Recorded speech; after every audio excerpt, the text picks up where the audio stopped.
Chapter 18. Cheerily panted as he ran to the secret cute corner, just behind Lyra, who kept a hard pace with raindrops trailing behind. So you could see that entrance had been smashed to pieces. And the building was Carrot Top in her yellow armor, shield attached to the side of her front leg. She was circling a black figure. It looked like R2 figure wielding a black hammer of both hooves. Despite its obvious strength and weight, the Black Ranger had no difficulty using the weapon. He swung at Carrot Top, who used her shield to block the fist's blows. Despite the power and weight behind blows, Carrot Top's shield absorbed the impact like it was nothing. As he was pushing Carrot back, Carrot thrust her shield forward, creating a shockwave that sent Fisher flying and crashing to the ground, tearing the floor in the process. Now, this is more like it! Ha ha ha! Fisher laughed. Halt, R2 Fisher! Princess Luna teleported in front of Fisher and held up a hoof. Cease his flights right now! Stop it, or we will make you! Shirley ordered and pulled out her morpher as the other Rangers gathered behind us. Raindrops glared and gave out a low menacing growl. Stay out of this! Carrot Top and Fisher growled. Shirley geeked Slapjack and almost dropped her morpher. What? This fight is mine! Carrot Top announced. She's right, Fisher said. Besides, this might be fun. Shirley was stunned for a moment. Her friends seemed just as confused. She thought Carrot Top hated fighting. It wasn't like the meat girl pony at all. Are you sure? Shirley asked, and then thinking she might have misheard. Carrot Top growled in response. I want to do this. This shark has it coming. Please don't interfere, Fisher asked. Princess Luna sighed. Very well. Who the heck will pay for all this damage? Pinkie Pie asked, appearing out of nowhere, startling even the princess. How the heck does she do that? Shirley wondered. I'll handle it, Fisher promised. Oh, okay. Pinkie brightened. She pulled a box out of popcorn out of her hair and presented it to Princess Luna. Popcorn? The princess nodded and grabbed a hoofful with her magic. Greengrass put his hoofs in front of his mouth and watched the cabans with a tense glare. Shirley walked up to her Duke. Who do you think? Who will win? Fisher, naturally, Greengrass replied. He had a lifetime experience of fighting, and that isn't counting the power difference. I saw as much. I'm not sure what's gotten into her. She usually isn't like this. Shirley sighed. She prayed that Carrot Top would be okay. Greengrass nodded. Might as well let them have their fun and burn off some energy. Although, Greengrass continued, your friend has shown a few surprises. We shouldn't count her out yet. Ugh, we should be finding Trixie, Lyra complained. That's it. I'm going to Kerala after her. Princess Luna nodded. Indeed, I've already contacted the Canterlot police. They are putting an intensive search to find her. I'm sure Officer Sloot will appreciate the help. I wish I could come along, but I need to take care of Dinky first. Ditsy frowned. That's a problem, Bonbon said. It's all right. I could look after her while you're in Carolot. Thanks, Dizzy smiled in gratitude. Princess Luna looked thoughtful. We should break up into teams. Go ahead. We'll be shortly behind you. Dizzy and Lyra nodded and took off towards the train station. Good luck, Raindrop said, crossing her legs. You are going with? Shirley asked the princess. No. Princess Luna answered, I need to make sure this fight doesn't get out of control. I'm sure R2 Fisher, Greengrass started to say, but the princess lifted a hoof, interrupting him. It's not the Archduke I am worried about, Princess Luna answered. Fisher laughed as he sent a jab at Carrot Top's hammer, which seemed ineffectual and stuck with his hose instead. It was blocked by her shield, but he was anticipating this and used his back legs to sweep Carrot's legs. She felt with a surprised gasp and cried out in pain as she was kicked across the room. Carrot rose with a growl and back into a fighting stance. This time she kept her distance and just blocked the blows. Fisher was so fast it was difficult to keep this up. Fisher fainted with a right jab and used his striving punch to get around Carrot Top's shield and deliver a powerful blow to her head. Sparks flew and she screamed as she fell to the ground. Fisher tisked. Your shield is powerful against the weapons of power and beams. It will block any attack with ease. But if I put a little power in my blows against your shield and use them against your face and body instead, your shield is useless. You can't reflect weak attacks. Carrot's face was visible. Shirley figured she would be glaring as she got back to her hose. In a blink of an eye, Fisher appeared in front of Carrot and kneed her in the face. Come on! Fisher taunted. Fight harder! I know you have more in this. Don't disappoint me, little earth pony. Shirley winced as Fisher pummeled Carrot with his hooves, somehow moving even faster now. Carrot screamed to crash into a pool table for a powerful roundhouse kick. She struggled to get up. Fisher sighed as he walked away from Carrot, sounding disappointed. Some promise, but you just aren't strong enough. We were right. You can't defend Equestria. Fisher unmorphed and turned towards the princess. I take it there's an emergency? Nightlight has gone rogue, and it might be after Lunaverse's life, Greengrass said. The princess nodded. He was correct. Fisher scowled. I see. He attacked the princess, Greengrass explained. He is capable of anything. Fisher's eyes widened and scowled. You will regret this. Let's go. We are wasting time already. No! Carrot screamed, rising every pony. We all finish! She was heaving up and down, looking exhausted. Armor was dented and scuffed up, but looked ready despite your attention. Fisher sighed. Some ponies never learn. Smorver time! Mars! Fisher's steps were heavy as he made his way to Carrot, who had trouble standing. She fell on one knee. Fisher seemed to eye her coldly behind his helmet. Give up, Fisher said. You can't even stand. There is... In a blur of motion, Carrot pushed the button on her morpher. She struck to surprise Fisher in the chest with her shield with the front end. Never closer! Carrot must have been pretending to be weaker than she already was, Shirley surmised. Shirley blinked. Carrot seemed to be everywhere at once now. She struck at Fisher from every angle with the sharp tip of her shield, moving so fast that Shirley could only see afterwards of her attacks. Carrot Top roared at him one final time with a vertical slash that caused a destructive explosion to tear everything around him. Fisher flew through one of Circuit Cube Corner's walls and crashed to the street, skidding into the ground only a few times, leaving a gash in the pavement. This time, Fisher was the one struggling to his hooves, only this time it looked real. Carrot didn't waste her time was on him. See him square in the chest with a side swing. Sparks flew and he crashed to the ground a few hooves away, squirmed. Fisher jumped straight to his hooves and went to a crouch. Cheeky little thing! They circled each other. Fisher staying more cautious. For a few moments, neither did anything. Shirley took a breath in anticipation.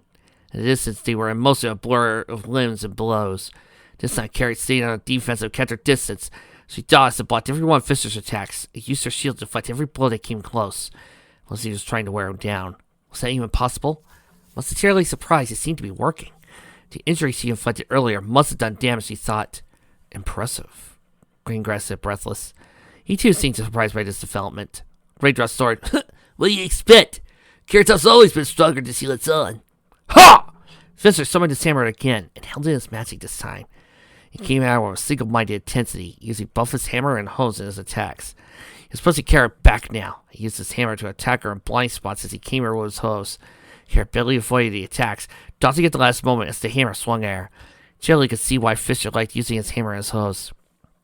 The hammer seemed to have more raw power while held, but it was still dangerous regardless. So he winced when he clipped Carrot in the back leg as he tried jumping out of the way of a punch. Despite the relentless pace, Carrot held her own and avoided most of the damage sent her way. Shirley could tell that she was the one getting tired now, but Fisher didn't seem to be doing much better. His relentless pace was gradually wearing him down. Think about it. Those attacks seemed to come in every direction. He had less precision than when he was just using his hose. It must be difficult to precisely control his magic while in a intense hoof fight. Carrot seemed to realize this and strengthened her defenses, keeping an eye out for his hammer. When he next swung it, she jumped to the Fisher's weapon and leapt back a few hooves. It sounded like they were both panting as hard as they circled each other. This fight would end soon. Fisher wasted no time and came at Carrot without slowing a beat. Carrot was slower than before, but still keeping pace. Fisher tried to squeeze Carrot's hose out from under her, but she just jumped in time and blocked a blow from his hammer with her shield. They thrust her shield forward and sought the power of Fisher's attack right back at him. He tried dodging, but he attacked him in the leg and he was jumping out of the way, landed straight on his face. Carrot ran at Fisher, kicked him in the jaw. Sparks flew, and he landed on a bench, crushing it beneath him. Fisher got to his hose and ready his hammer. Fisher was even fighting harder now. His attacks had an end of desperation to them. Using his wild attacks as a distraction, he kicked a rock onto one of Carrot's hose and landed on it wrong, slid to the ground. Fisher used his hammer to swat aside Carrot's shield. Fisher pushed a button on his morpher. Warrior's pride! He smashed the hammer straight down on Carrot. There was an explosion of dust. Shirley and every pony else covered their eyes and coughed. Shirley didn't see anything. After a few minutes, dust settled enough to see what had happened. Her eyes widened hard and gasped. Fisher's attack left a crater that was at least 10 hooves wide and 20 hooves deep. Shirley looked down the hole with trepidation. At the bottom of the hole was Carrot Top's form, unmoving. Fisher laughed. Ha ha! What? You didn't think I had an ace too? He said, calling down the hole. He was sitting on the ground, panting hard. Luna eyed the Archduke with a cold glare. I hope you had your fun. You've done considerable damage to Ponyville. Fisher waved a hope of dismissal. I'm sure he'll be taken. He still had his helmet on, but his body language, he looked surprised. Charlie looked in the direction he was looking. There was Carrot, still transformed, crawling out of the crater. Her armor was sturdy, bent, out of proportion, and flickered in and out of existence. Purpose. Fisher tried to stand, but it was too difficult. He was standing up as Carrot got in leg's distance. He put up a fighting stance. Carrot broke through his defenses like it was nothing, and delivered a ferocious kick to the ribs. Fisher screamed to roll down the hole and crashed into the bomb below with an audible thud. Shirley watched Fisher for several moments, waiting for his next action, but he doesn't have more than lay there. It was unclear if he was unconscious. Carrot morphed and gave a weak laugh. I did it! She started falling to the ground, but the princess caught her in a magical aura. Is she okay? Shirley asked, worried. Yes, she's so exhausted, Princess Luna replied. Shirley and Raindrops gave a sigh of relief. To Carrot, she said, Rest, young warrior. You fought well. Well, the Archduke, Raindrops asked, looking down the crater. He might drown. Shirley could see that the hole was filling up with water with some broken pipes. Princess Luna nodded and grabbed him with her magic. Indeed, I will make sure these two get proper medical attention. The princess gave the two remaining rangers a steadfast look. Follow your friends. I have a feeling Trixie will need you. Shirley and Raindrops gave solemn nods. Shirley looked towards Greengrass. What will you, Duke? Much to Shirley's surprise, the usually calm and confident Duke looked flabbergasted. In a blink, he got his composure back. I have to attend to some things, but I'll be following you shortly. Greengrass said with a brow. He gave a crooked smile. I'm afraid my duties don't give me as much free time as I wish. But don't fear. I've already contacted Vinyl and my assistant notary. They will protect Lulamoon in my stead. Shirley gave a small smile and thankful nod. What about me? Pinky asked, looking at Princess Luna with intense anticipation. Shirley blinked. She forgot Pinky was even here. The princess looked unsure for a moment, but got her composure back. Stay here, clean up. Okie dokie dokie! Pinky pulled a broom from somewhere and started brushing debris. Okay, let's get going, Shirley said to Raindrops, who nodded, and they headed for the train station. It was a long trip, but Tracy finally felt the grass of Carolot Mountain beneath her hooves. They parked their balloon about a mile away from Carolot. It felt good having Carolot soil under her hooves. Dear Luna felt like ages, like another time since he had last since been here, even though it was only a few months ago by Trixie's guess. It seemed like he was a different person from when she left for the Longest Night Festival. Trixie was definitely less cool and stunningly gorgeous back then. Trixie tied the balloon to a tree, and they made their way to Carolot. It only took a half hour for them to get there. She peered into the city through a bush. There was the usual high-class ponies walking through the street with their heads held up high, like the ground itself offended them, making you wonder how they didn't bump into things all the time. The beautiful tall white buildings with their colorful high roofs pointing to the sky never ceased to impress Trixie. How far is this lab of yours? Trixie whispered. Not far, Twilight whispered back. Trixie tapped her chin against her chin. Twilight's disguise was still intact, but being thrown against the table ruined hers. She could see the guards patrolling the city. Or was waiting when she saw one put up a sign with her face and cutie mark on it, and offered a reward for information on her. Also seemed to be more guards than usual roaming the city. Trixie scowled and cursed. She underestimated Nightlight and Greengrass's influence. They most likely bribed the royal guard into putting everything they had into finding her. How the hey are we going to get past that? Trixie growled in frustration, pointing towards the offending guards. That's easy, Twilight said. I'll just teleport us to it. We are in perfect range. Oh. Trixie blinked and faced off. Why didn't she think of that? Grab onto me, Twilight commanded. They disappeared in a flash. Trixie blinked with some pain and grogginess as she found herself in what looked like a mad scientist lab. Stupid teleporting, she complained. She was really starting to hate this teleporting business. Trixie looked around. She could barely identify anything in here. It was all scientific gobbledygook to her. It was a bit embarrassing considering she was the princess's student and thought many of her was the best dedicated ponies in all of Equestria. Nice! Trixie trailed off, trying to recognize at least one thing in the lab, just so she wasn't completely uneducated. Beakers! She spied, and pointed towards 7 beakers with colorful chemicals. Trixie almost failed herself. Real smooth, Trixie.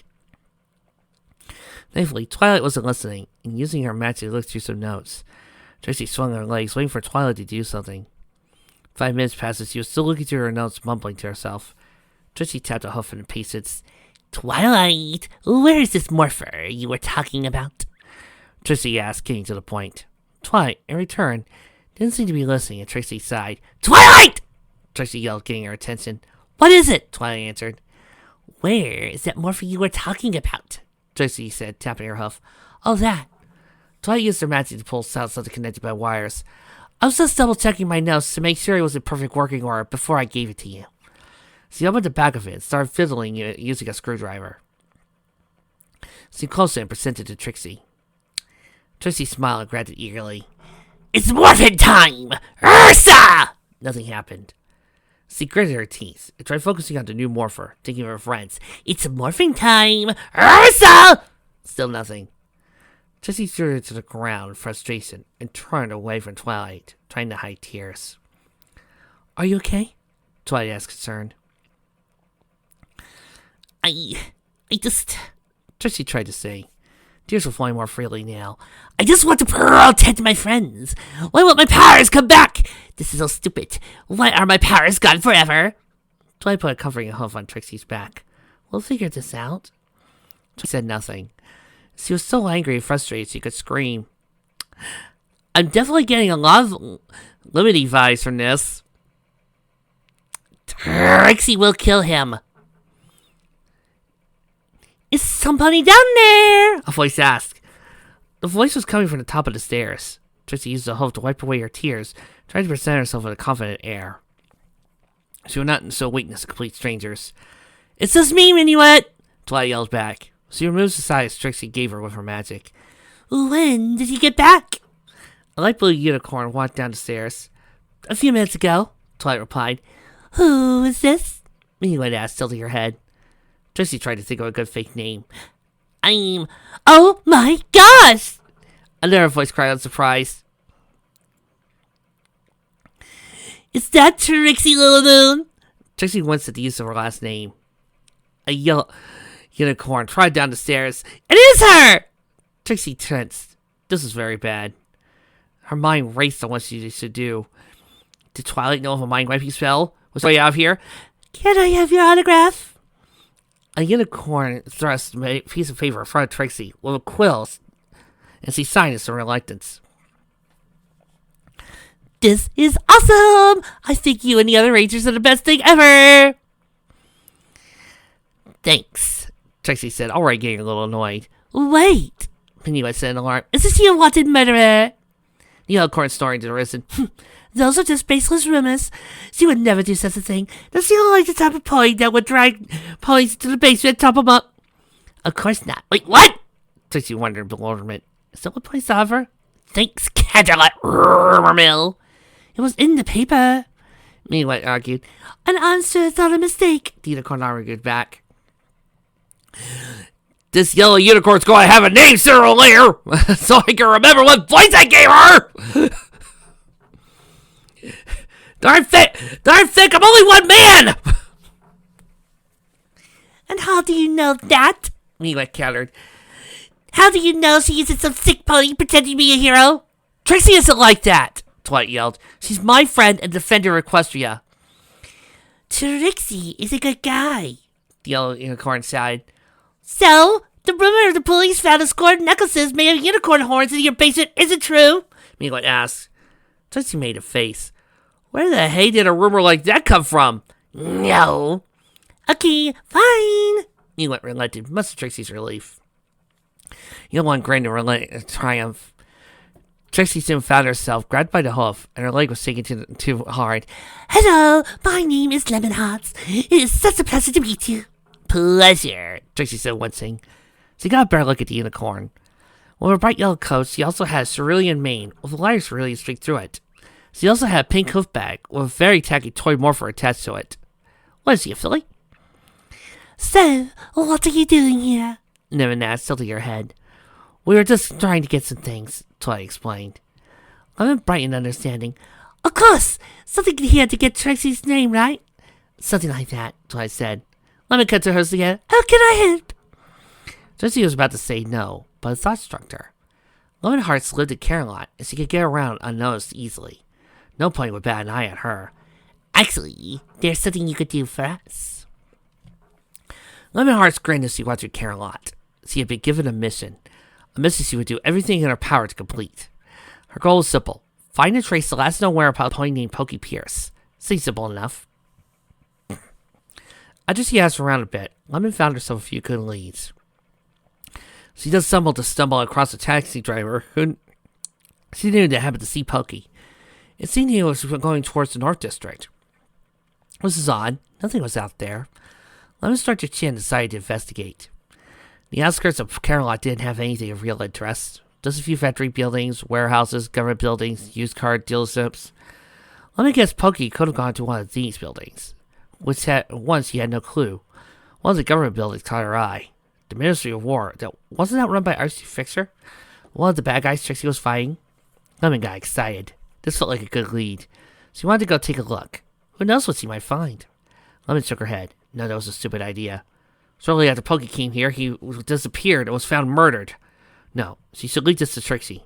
She had superpowers. She was a party planner. Let's lead this to professionals. Lemon felt a spring in her step once he went back to Minuet's house. Trixie would be so pleased. As she turned a corner, she saw a pony recognized them. It was Lyra, one of the Heart Rangers. Lyra was a Pegasus that Lemon assumed was Stitzy. Next to them was another pony stallion with a stripes coat. They were talking to a waiter at a restaurant. It's Lyra! Lemon called out and waved. She was met with a difference from the mint green unicorn. Yes? Lyra asked, curious. It's me, Lemon Hearts. We went to Salute School of Magic together. I sat behind your magical deity class. Lemon said with a smile. So we did? Lyra said. It's been so long. Would you like to get some coffee? Lemon smiled. 3 Rangers in one day? Her friends are going to be so jealous. Sorry. Lyra apologized. I'm far too busy. Maybe later. Lemon leaned in close and whispered. I'm Mr. Dixie. I'm helping clear the name. Lyra's eyes widened in surprise. She looked at Ditsy and the stallion, who were still caught up in their conversation to notice anything. Lemon almost screamed as she was pulled in a nearby alley by Lyra's magic. Where is she? Lyra demanded. She's at my friend's Minuet's house, Lemon explained. I was just going there, actually. Lyra smirked. Perfect, let's go. Lemon blinked. What about your friend? Lyra considered this. She probably needs to stay behind to distract that cop. But then, why? Lemon asked confused. Why can't he come with? I don't think we could trust him. Lyra said, shaking her head. It's better we handle this ourselves. Lovey's on the Night Court's payroll. Aren't you trusting me? Lemon wondered. Paranoia seemed silly to her, but it was obvious she couldn't talk Lyra out of it. Might as well go along with it, she guessed. I'll be right back. Stay there. Lyra said to her friend. It sounded like she was coming up with some excuse so she could go off on her own. Ditsy nodded in understanding and said it was all right. The cop didn't seem to care and shrugged. Unbeknownst to Lemon, a shadowy figure loomed in the darkness, hearing everything, and laughed to itself and disappeared.